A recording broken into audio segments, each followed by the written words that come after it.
Strategi dakwah Rasulullah di Madinah yang melahirkan pengikut setia. Assalamualaikum warahmatullahi wabarakatuh.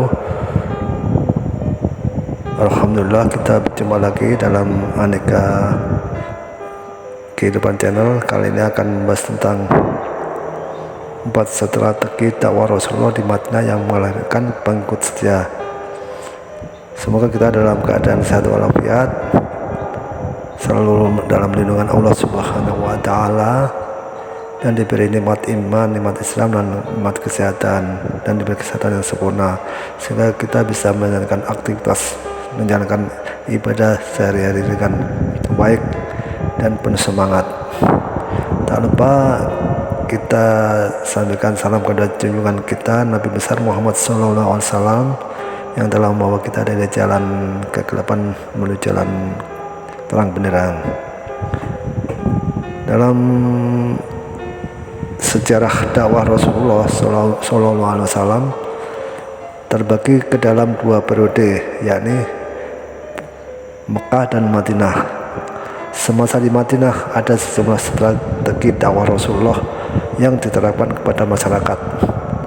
Perjuangan dakwah periode Madinah yang dilakukan Rasulullah tidaklah mudah. Di tempat baru semasa hijrah ini, tak sedikit fitnah didapati Rasulullah SAW selama menyebarkan ajaran Islam.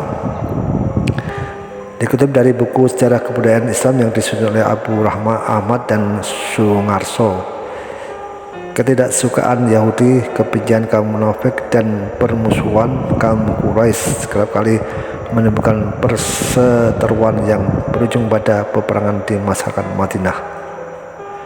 Berbagai persoalan semasa berdakwah di kota yang dulu dikenal dengan Yatsrib ini berhasil diatasi oleh Rasulullah pada puncaknya. Beliau berhasil menaklukkan kota Madinah dan menjadikannya sebagian dari wilayah kekuasaan Islam. Adapun gambaran penduduk Madinah pada waktu itu ada mayoritas penduduk Madinah merupakan para pendatang yang bermukim di wilayah tersebut. Mereka terdiri dari 2 kelompok besar, yaitu Arab dan Yahudi. Bangsa Arab berimigrasi dari wilayah selatan, sedangkan bangsa Yahudi datang dari wilayah utara. Di antara kedua kelompok tersebut, bangsa Arab lebih mendominasi wilayah Madinah. Mereka terdiri dari 2 kelompok besar, yaitu Bani Aus dan Bani Khazraj. Walaupun dari bangsa yang sama, kedua kelompok tersebut sering terlihat dalam pertikaian dan peperangan untuk berebut kekuasaan di Madinah. Sementara itu, bangsa Yahudi lebih dikenal sebagai kelompok yang sombong. Mereka menganggap kelompoknya sebagai bangsa pilihan Tuhan. Kedua kelompok yang mendiami Madinah ini saling berebut pengaruh dan kekuasaan. Bahkan keduanya saling mengancam untuk berperang dan saling usir dari Madinah. Adapun strategi dakwah Rasulullah di Madinah, kedatangan Rasulullah SAW di Madinah pada 12 Rabiul Awal tahun pertama Hijrah merupakan awal dari dimulainya dakwah. Dikutip dari buku Pendidikan Agama Islam yang disusun oleh Bakhrul Ilmi, setidaknya ada 4 substansi dakwah pada periode Madinah. Keempatnya adalah pembinaan akidah, ibadah, dan muamalah kaum muslim, pembinaan ukhuwah atau persaudaraan untuk menyatukan kaum muslim, pembinaan kader-kader perjuangan untuk mempertahankan wilayah dakwah, dan memetakan pertahanan dan sosial untuk menjaga stabilitas Madinah. Dalam perjalanannya, ajaran Islam yang disampaikan Rasulullah lebih mudah diterima oleh bangsa Arab, sebab mereka sebelumnya telah memahami agama-agama ketuhanan. Pada akhirnya Rasulullah berhasil menaklukkan Madinah dan memiliki pengikut yang setia untuk sama-sama menyembah Allah Subhanahu wa Ta'ala. Berikut strategi dakwah Rasulullah di Madinah hingga akhirnya membawa keberhasilan. 1. Yaitu membangun masjid sebagai pusat kegiatan dakwah. Rasulullah SAW membangun 2 masjid yang dijadikan sebagai pusat kegiatan dakwah di Madinah, yaitu Masjid Quba yang dibangun saat kedatangan pertamanya, dan Masjid Nabawi yang kemudian dijadikan untuk mendidik para sahabatnya dan mengatur pemerintahannya. Yang kedua, melakukan perjanjian dengan kaum Yahudi Madinah. Selama dakwah di Madinah, Rasulullah melakukan perjanjian untuk memperkokoh posisi kaum muslimin dari gangguan penduduk asli, bangsa Arab maupun Yahudi. Hal ini juga dilakukan tak lain untuk menjaga stabilitas di Madinah.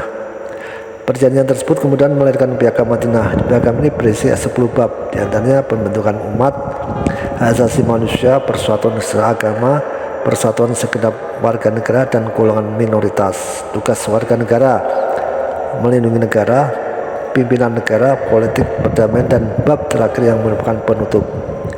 Adapun yang ketiga, mempersaudarakan kaum Muhajirin dan Ansor. Rasulullah juga mempersaudarakan dua kaum muslimin, yaitu Muhajirin dan Ansor. Rasulullah SAW menganjurkan untuk kedua kaum tersebut untuk saling memupuk persaudaraan dan melarang adanya sentimen kesukuan. Hal ini dilakukan untuk memperkuat umat Islam. 4. Membangun ekonomi rakyat dengan mendirikan pasar. Melansir dari sumber belajar Kemendikbud, Rasulullah mendirikan pasar yang tidak jauh dari Masjid Nabawi untuk membangun perekonomian rakyat, sekaligus sebagai sarana dakwahnya. Pasar ini dibangun untuk mendidik umat dalam mengatur roda perekonomian yang adil berdasarkan ajaran Islam. Pasar Madinah yang menjadi salah satu strategi dakwah Rasulullah di Madinah ini kemudian menjadi jantung perekonomian negara Islam yang pertama.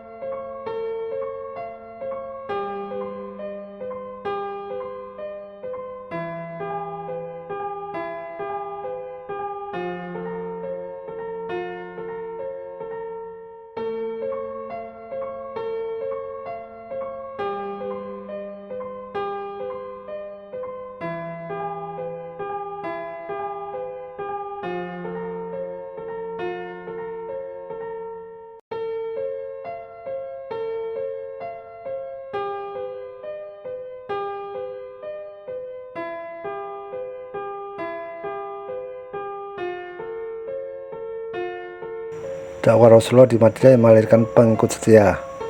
Semoga ini bisa menjadi wawasan kita bagaimana Rasulullah berjuang di Madinah setelah hijrah dari Makkah ke Madinah.